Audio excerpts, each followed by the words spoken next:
वालेकुम अस्सलाम रहमतुल्लाहि वबरकातुहू। आपने सवाल में पूछा कि अंबिया इकराम बैतुल मक़दिस में मेराज के मौके पर आप सल्लल्लाहु अलैहि वसल्लम के साथ नमाज अदा करने आए।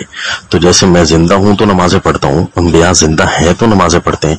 और मजीद भी आपने अच्छा एक्सप्लेन कर दिया कि एक हम जलसा में किसी आलिम को बुलाते हैं, जिंदा होता है तो वो आ जाते हैं हमारे दिए हुए एड्रेस पर, और अगर वो फौत होते हैं तो वो नहीं आ सकते। बहुत ही अच्छी बात आपने कर दी, शायद मैं आप समझाने के लिए बहुत ही यानी आसानी होगी।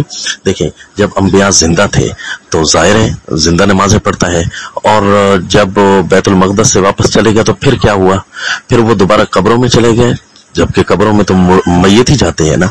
तो क्या ख्याल है उस वक़्त आपकी क्या एक्सप्लेनेशन होगी कि अंबिया इकराम अपनी कब्रों में जिंदा हैं या वफात पा गए हैं? जाहिर है जब आप जिंदा होंगे तो कब्रों की तरफ तो नहीं जाएंगे ना, कहीं और ही तशरीफ ले जाएंगे।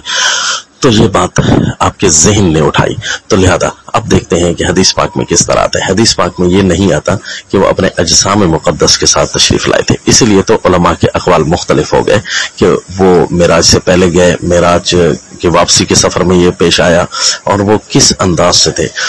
क्या आसमानों में भी देखे गए हैं और अपनी कब्रों में भी थे? अगर वहीं जिंदा हैं तो फिर आसमानों में किससे मिले?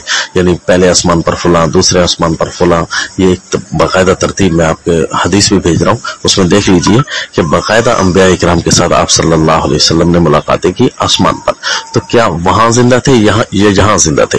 ये है कि अंबिया इकराम वहां भी थे और यहाँ भी थे, यानी इतनी तेजी से आप सल्लल्लाहु अलैहि वसल्लम से पहले पहुंच जाते थे। तो लिहाजा ये आपके लिए बहुत सारी मुश्किलात होंगी जब आप अहादीस तैयबा पढ़ेंगे। तो खुसूसन अल्लामा इब्न तैमिया रहमहुल्लाह का भी बाकायदा एक कौल है कि देखा, ये अंबिया इकराम के अजसाम मुक़द्दस की शबी यानी शक्ल, जिसको हम कहते हैं कि मिसाली सूरत के साथ मुस्सिलल या नबीयून, इस किस्म की रिवायतें बाकायदा तौर पर मुफस्सिरीन और मुहद्दिसीन उनका यही नुक्ता नजर है। मसलन बेज़ावी शरीफ देख लीजिए, फतहुल बारी जो बुखारी शरीफ ही की शरह, इसी हदीस की शरह किताब देख लीजिए, और कि वो अंबिया की सूरत मुबारक बनाकर वहां पेश की गई, यानी असल में अंबिया की अरवाह मुबारक वहां तशरीफ लाई थी। अब ये नहीं पता कि हजरत ईसा अलैहिस्सलाम भी आए थे कि नहीं आए थे। अगर आए होंगे तो जाहिर है वो तो जिंदा है, उनकी तो रूह मुबारक नहीं है, वो तो अपने जिस्म के साथ ही आए होंगे। लेकिन हम अपनी तरफ से इस ख्याल को नहीं डाल सकते कि हजरत ईसा अलैहिस्सलाम तशरीफ लाए थे या नहीं तशरीफ लाए थे। वो एक अल्लाह ताला की मर्जी है, एक चीज कुरान और हदीस में नहीं है तो हम अपनी तरफ से क़ियास आराइयां नहीं कर सकते।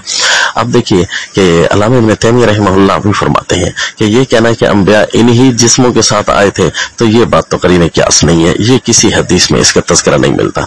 अब झगड़ा इस बात का रहता है कि क्या अंबिया इकराम अपनी ज़मीनी कब्रों में जिंदा हैं कि नहीं है। आपकी अकल भी अव्वल तो तस्लीम नहीं करेगी कि अगर बाप भी जिंदा हो तो नौज़ुबिल्लाह उसको कब्र में दफन नहीं किया जाता। अगर पता चल जाए कि भूले से दफन किसी को किया है और वो तो जिंदा है तो कब्र को खोल दिया जाता है। और जब इतना यकीन हो जाए, बल्कि अकीदा बन जाए कि फलां कब्र में जिंदा है, तो फिर कब्र मुबारक को नौज़ुबिल्लाह खोल क्यों नहीं दिया जाता?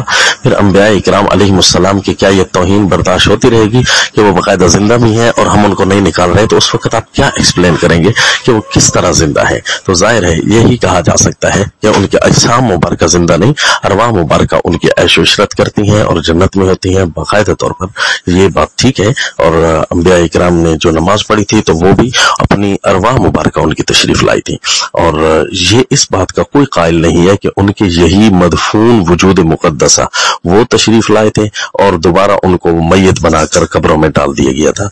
इस बात का दुनिया में कोई भी कायल नहीं। अस्सलाम।